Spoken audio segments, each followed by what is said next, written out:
հիմա գտնվում ենք Տեխնոսարկ գործարանի տնակային ավանում։ Աշխատել ենք Տեխնոսարկ գործարանում,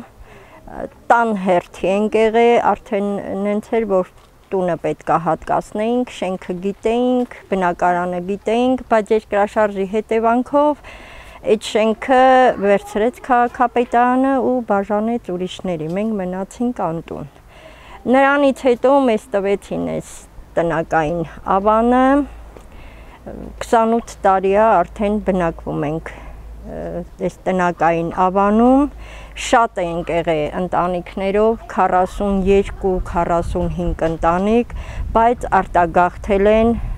տուն չունենալու, աշխատանք չունենալու պատճառով։ Հիմա մնացել ենք 12 ընտանիք,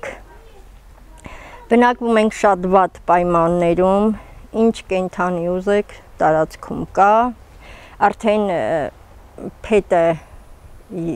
ճիճույանգ է, ժեշտնել քայքայվել է։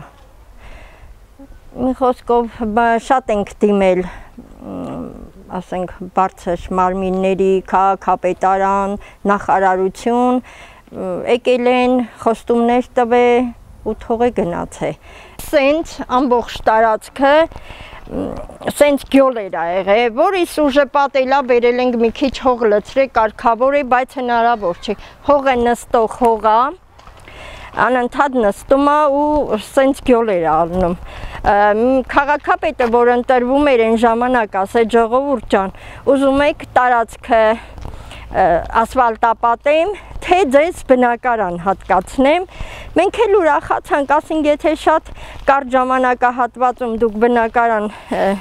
կտարամադրեք մեզ կտակ, ավելի լավ է բնակարան տակ, որովհետև սենց հնարավոր չի ապրել։ Ուրեմն այս Տեխնոսարկ գործարանը քանդեցին ու լրիվ քանդողները իրանց մուսորը թողեցին, սենց 4 կողմը լրիվ զիբիլների մեջ ենք ապրում։ Ոնց որ շատ մարդ մեր տեղը չգիտի էլ։ Մենակ ասում եմ, ընտրություններ, որ լինում է, այդ ժամանակ գալիս են ցուցակներով,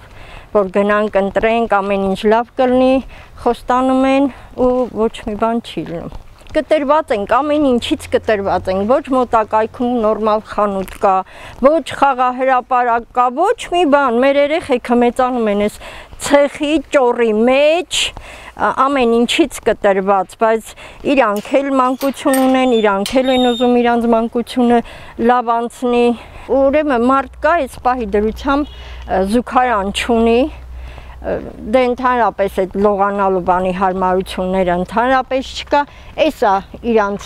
զուգարանը,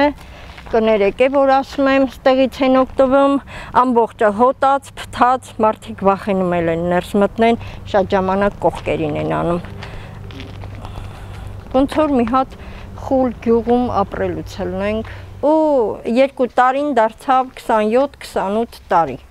Ու հարցի լուծում չկա, խնդրում ենք, բոլորին խնդրում ենք, որ մեր հարցին լուծում տանք, այլևս հնարավոր չէ, բոլորս հիվանդ ենք, առողջություն չունենք, չգիտեմ, մեր երեխեքը առողջություն չունեն, բոլորը ռամատիզմ, ոսկրացավ, չգիտես ինչեր, չեն կարում ամուսնանան, եկահասած տղեկ ունենք, տեղ չկա, ով իր աղջկան կտակ, ասի գնա այս տնակներում ապրի, ոչ մեկը։ Համարում են տնակի տարածքը մեզ շատ, այսինքն մենք ոչ մի ձևի իրավունքներ չունենք, դե մեկ էլ ասում են, հա դե ապրեք էլի, երբ կվերցնեն ձեռներից հետ կվերցնեն, հլա ինչքան կարում եք ապրեք, բայց գիտեք ինձ, թենց հնարավոր չի ապրել, գոնե որ իմանաս քո սեփականն է, նորմալ կողքը մի հատ կառույց կանես, մի հատ կուխնյա կսարքես, մի սենյակ կսարքես, գոնե քո հարցերին լուծում կտաս, բայց սենց որը ժեշտի տնակ է, որը փետի տնակ է, ինչ անես։ Մտածում ես բերանից տե կտրես քարը քարին դնես, հետո եկան ասեն, ոնց որ ուրիշ տեղեր շատ ենք տենում հեռուստացույցով, գալիս են քանդում, տարածքը ձերը չի, տարածքը սեփական է, դուրս եկեք։ Որ հարցին է լուծում տրվի, որը որ լինի, մենք համաձայն ենք, այնքան հարցի լուծումը լինի։